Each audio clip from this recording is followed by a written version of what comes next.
कहा जाता है श्रीमद् भागवत गीता सिर्फ एक धर्म के लिए नहीं है, बल्कि इसे धरती के हर इंसान को पढ़ना और समझना चाहिए ताकि वो अपनी जिंदगी में सुख, शांति और सफलता को प्राप्त कर सके।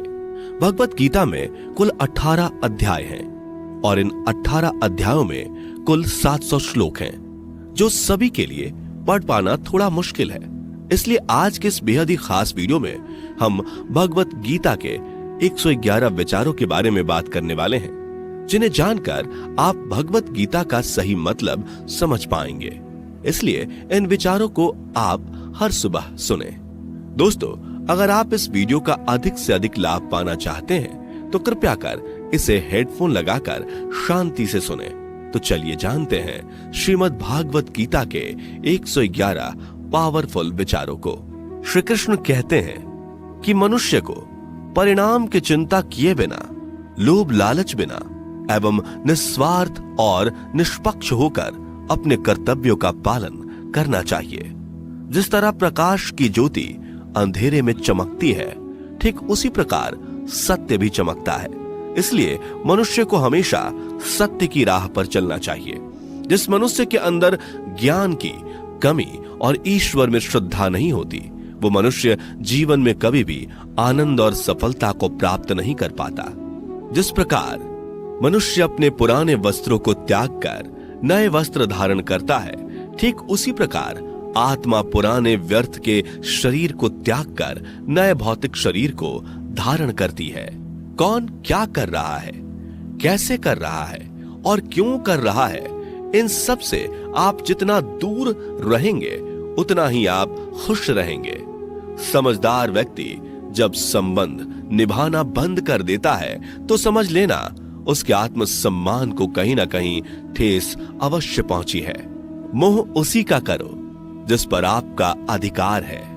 जिस पर आपका अधिकार ही नहीं, उसका मोह भी नहीं करना चाहिए। जो दूसरों की तकलीफों को समझते हैं, जिनमें दया है, दिल से अच्छे हैं, उन्हें दोबारा जन्म लेना नहीं पड़ता। प्रबुद्ध व्यक्ति के लिए गंदगी का ढेर, पत्थर और सोना सभी समान है। आपके कर्म ही आपकी पहचान है, वरना एक नाम के हजारों इंसान हैं। प्रेम सदैव माफी मांगना पसंद करता है और अहंकार सदैव माफी सुनना पसंद करता है। विषयों के बारे में सोचते रहने से मनुष्य को उनसे आसक्ति हो जाती है। इससे उनमें कामना यानी इच्छा पैदा होती है और कामनाओं में विघ्न आने से क्रोध की उत्पत्ति होती है। सदैव संदेह करने वाले व्यक्ति के लिए प्रसन्नता ना इस लोक में है, ना ही कहीं और। कर्म वह फसल है जिसे इंसान को हर हाल में काटना ही पड़ता है। इसलिए हमेशा अच्छे बीज बोएं ताकि फसल अच्छी हो। जो होने वाला है वो होकर ही रहता है और जो नहीं होने वाला वो कभी नहीं होता। ऐसा निश्चय जिनकी बुद्धि में होता है, उन्हें चिंता कभी नहीं सताती। अच्छे कर्म करने के बावजूद भी लोग केवल आपकी बुराइयां ही याद रखेंगे। इसलिए लोग क्या कहते हैं इस पर ध्यान मत दो, तुम अपना कर्म करते रहो।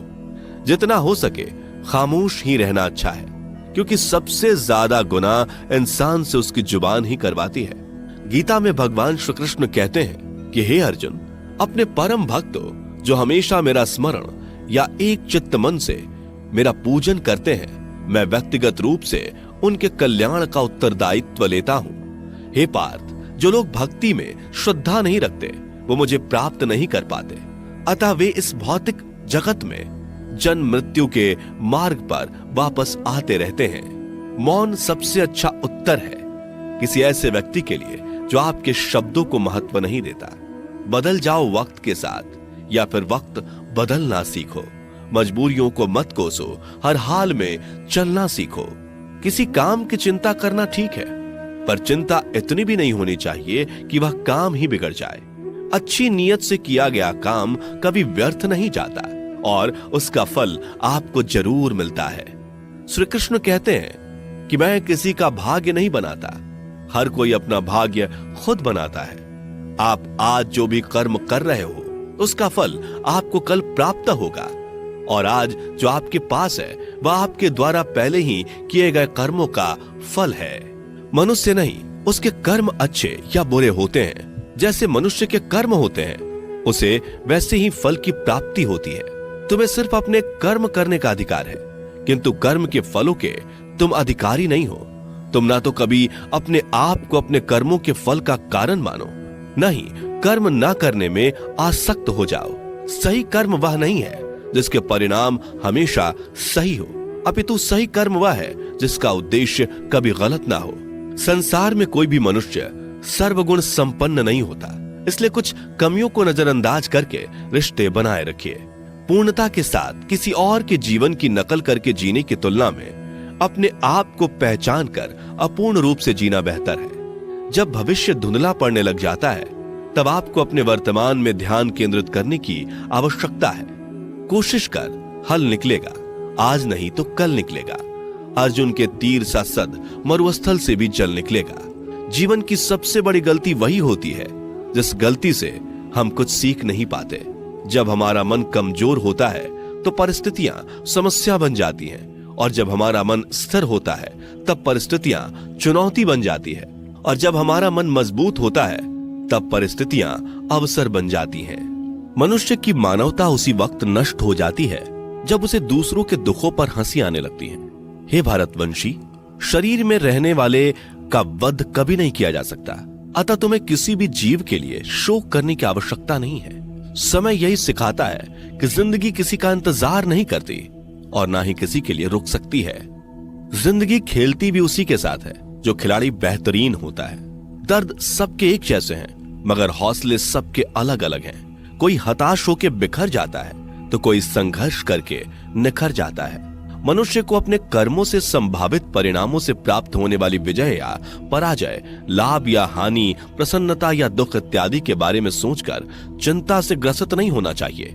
यदि आप अपनी गलतियों से कुछ सीखते हैं तो गलतियां सीढ़ियां हैं, और नहीं सीखते तो गलतियां सागर हैं। निर्णय आपका है, चढ़ना है या डूबना है। समस्याएं इतनी ताकतवर नहीं होती जितना कि हम उन्हें मान लेते हैं। कभी सुना है कि अंधेरे ने सुबह को होने ही नहीं दिया? गलतियां ढूंढना गलत नहीं है, बस शुरुआत खुद से होनी चाहिए। जरूरी नहीं हर बार आपके शब्दों को सही समझा जाए, इसलिए कभी कभी चुप रहना ही ज्यादा बेहतर होता है। जो जितना अधिक शांत होता है वो उतनी ही गहराई से अपनी बुद्धि का प्रयोग कर सकता है। निंदा से घबराकर अपने लक्ष्य को कभी ना छोड़े, क्योंकि लक्ष्य मिलते ही निंदा करने वालों की राय बदल जाती है। आपकी हार और जीत आपकी सोच पर निर्भर करती है, इसलिए मान लो तो हार ही होगी और ठान लो तो जीत ही होगी। सबसे समझदार और स्थिर बुद्धि वाला वही व्यक्ति है जो सफलता मिलने पर अहंकार में नहीं आता और विफल होने पर गम में नहीं डूबता। प्रशंसा हो रही हो तो ज्यादा सावधान रहने की जरूरत है। जीवन में कभी भी किसी से अपनी तुलना मत कीजिए। आप जैसे हैं सर्वश्रेष्ठ हैं। मनुष्य अपने विश्वास से निर्मित होता है। जैसा वो विश्वास करता है वैसा वो बन जाता है। जिसने मन को जीत लिया उसके लिए मन सर्वश्रेष्ठ मित्र है।